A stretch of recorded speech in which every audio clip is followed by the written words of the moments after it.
What's up, everyone? Welcome to the 77th episode of Boundless Business Podcast. As always, it's the amazing Justine, Larissa, and somewhat cool guy, Nico. Team, how are we feeling today? We're thriving. It's a Starbucks Friday. We're doing good. Yeah. So, a little brag, got my haircut, so got a nice little fade going, so we're definitely shooting a lot of content today. Because within a couple of days, that will be gone. So, Justine, what are we talking about today besides awesome haircuts? Today, we're talking about how we can help people grow their businesses and get more wins, get more leads, get more, just overall success for their businesses, and how we've helped some people find success along the way. So, who wants to start? Yeah, and I can preface it. One of the best things that is a low-hanging fruit for most organizations is sharing wins. So both internally with your teams or externally with partners, with potential clients, or even current clients. So even though we're going to go over client wins, one of the biggest things that you can do is communicate wins, even if they seem small. Right? Let's say that you guys had estimated a project to get done in 4 days, you get done in 3.5, and the customer was like crying because it's their dream backyard. Like, you want to be able to share that. Maybe you don't feel comfortable sharing that externally, but share that with those team members because they did the work, most likely, unless you did it. And it's super rewarding when someone appreciates your craft. So these go a long way. So, Larissa, if you want to go first, I know you have a couple of ones that you're kind of itching to share. Oh, for sure. I definitely have a long list of client wins. It's one of those things where it's really nice to go back through, and not only is it helpful for your team to be able to see these kinds of things, but it's also really helpful, yourself. Sometimes when you're working in a business day in and day out, it's really easy to get bogged down by the like, oh, this thing went wrong or this didn't go so good, but it's really nice to reframe your mindset and focus a lot on the successes. So here's some we've had in the last 30 days. Um, One that is actually crazy. So in a single market, so a single geographical market, we're able to get one of our turf landscaping clients 94 leads in June in a single market. That's crazy. Something we are certainly very proud of and super happy to continue working in this market and with this client, but almost 100 leads just in one city in 1 month. That's crazy. Yeah, it is, and it is one of those big ones. So you might be thinking, "Oh, like that's crazy." This is one of the top 10 cities in the states, so super Yeah, that competitive certainly is market. a larger city, a larger client, but still something we're super proud of and very excited about. Um, and I'll just keep going down my list. Like I said, I've got a really long list. So in 1 week for one client, keep in mind they have two markets, but they got 56 leads Whew. across both of those markets in 1 week. And when I say 1 week, that was last week. So the week ending Sunday. Um, that's another one that's really good. They are also in larger cities, but still amazing. Something very excited about. Sometimes holiday weekends can throw you off, but uh, this past holiday weekend did not throw us off entirely for this client, which is really amazing and super excited about that. One more is that we're seeing CPLs as low as $12.27 And this CPLs week. for anyone who's not a CPL, marketer. you're right. Cost per lead. So the cost per lead that how much we have to spend to be able to get a lead in, that cost at $12.27 so far this week. So that cost will actually only go down through the remainder of the week. Our weeks run Monday to Sunday, so through the end of Sunday, and that cost is only going down. That one's in a smaller market, and that client has gotten already 11 leads so far this week. So amazing. And they're smaller market, smaller client, smaller budget. That's definitely still, for anybody that might be getting started or in not like a huge city, I just want people to know like you can be getting, 10, 11, 15 leads per week. It's not unheard of, and you can be getting them at a really good cost, which is awesome. That's awesome. Yeah, I think one of the highlights from my side is definitely the work that Justine has done relaunching. We have a client in the Georgia area, specifically Atlanta, that just did a full redesign of their website. We assisted that brand identification. naming, logo, all that. So Justine has been awesome, changing Facebook accounts, updating next doors. So that's something I want to highlight because we often talk about the lead generation aspect, which is great. It's top of the funnel is amazing, but if you don't have a solid brand and it's not memorable and your logo is a little funky and the colors are weird on the website, they can decrease referrals. It can decrease people coming to the site, and if it's hard to find your number or contact info. So I'm going to highlight Justine with that because brand redesigns, relaunches are not easy. It takes a lot of effort. So Well, thank you.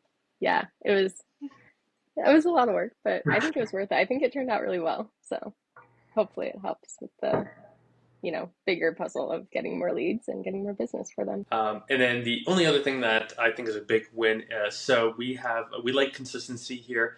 So one of the biggest things is we have a client in Orlando doing swimmingly. So especially with the holiday weekend, we've seen a lot of people coming to visit places. So if you are in a geographical hub, so we're in Phoenix, people sometimes come to Phoenix for larger events. Such the Super Bowl is here and whatnot, and sometimes that can throw up your leads because you might have people who are out of state coming here or out of the region that you service. So Florista actually implemented a bunch of things. Orlando's just one where we actually did something different too, but we're very consistent at 10 to 15 leads a week with this one. So even though I think we got closer to like 11, most of them were in market. I think only one wasn't in market, so we didn't count it with the final numbers. So holiday weekends, huge kind of quote unquote pain for us. But Larissa, in the next couple episodes, we're going to be talking about some things, how you can kind of still profit from people coming outside of your territory. We're working on some systems, and we don't like to share things when it's not finished, which I am a perfect example of not following sometimes. So those are two big ones from my side. Client wins. Yeah, I have a few more on my list. I'll just go ahead and rattle those off. So one of our clients were able to get over a 2% click-through rate. Now this wasn't an ad that had like a form attached to it. We sent them to a website. So keep in mind that click-through rate is the percentage of people that saw the ad, clicked the link, and went through to the next step. So over 2% click-through rate, that's amazing. Industry standard is usually about 1%. So we're very excited about that 2.12%. And this credit also goes to Justine. This is a client she worked really hard on and ads that she actually ran. And Justine is the one over here driving some of these crazy results. Through that, she's able to get over 12,000 email signups, over 5,000 SMS signups in 2 days. Yeah, that was ridiculous. It actually was a bit of a shock to us. So it was she way exceeded our expectations. We're like, our goal is like 500. We're over here like 12,000. So I still way exceeded that goal. Very excited about that. And that happened again in only 2 days. So did require us to go back and make some system updates, but updates that probably needed to be made in the first place. And then one other client we're able to get in the last 28 days, 43 confirmed booked meetings. Cool. So booked appointments coming in confirmed by our team, and they're averaging 10 to 15 per week, which is awesome. Yeah.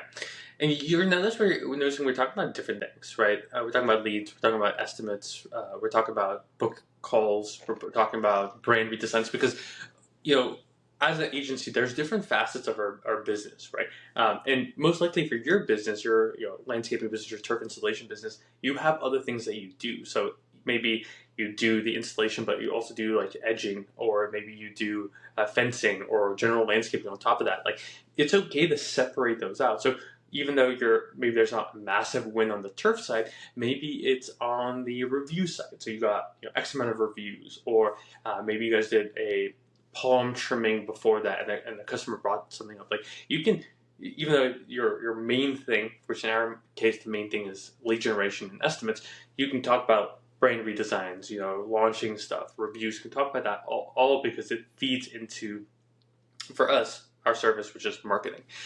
So hopefully this podcast has inspired you to think about client wins and how to communicate them both internally to your team, externally. A couple of examples that we have for our business, so that you can kind of see like the variations, and maybe that inspires you.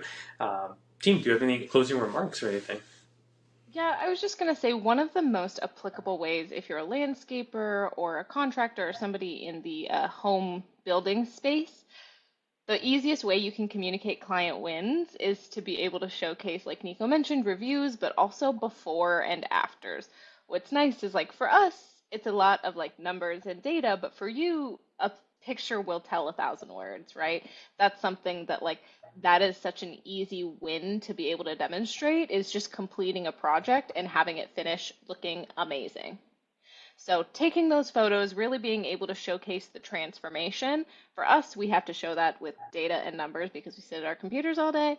But for anybody that works out in the field, you can really showcase a lot of your work, and that is such a big win. And again, those are all client wins, right? If a client is happy, their yard looks beautiful, everything's amazing, you're good.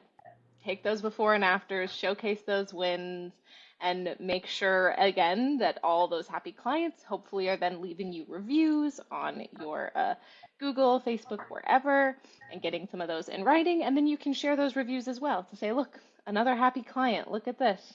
So proud of this. Such a win for our team. Really proud of our team for pulling this off and putting together this amazing yard and this beautiful project. So keep that in mind that how you explain and showcase your client wins is going to look different than how, let's say, a marketing agency does. But that doesn't mean you shouldn't show them. It's a really good opportunity to showcase your work to your clients. Absolutely. Amazing. Amazing, amazing. Well, thank you guys so much for listening to this podcast. You, Justine, and Larissa are amazing. I am so lucky to have you guys in my network because most of these can't happen without both of you. So, huge appreciation to you guys, and we should probably thank the rest of the team, send them some love as well. But thank you guys so much for listening. If you haven't checked out our new website, which the amazing Justine has built at boundlessleads.com, please go ahead and check that out. Email me at nico@boundlessmedia, and let us know how we can be of service to you. If you have any ideas for future podcasts, we're always open to that. So, yeah, thank you guys so much for listening, and we'll see you guys next time.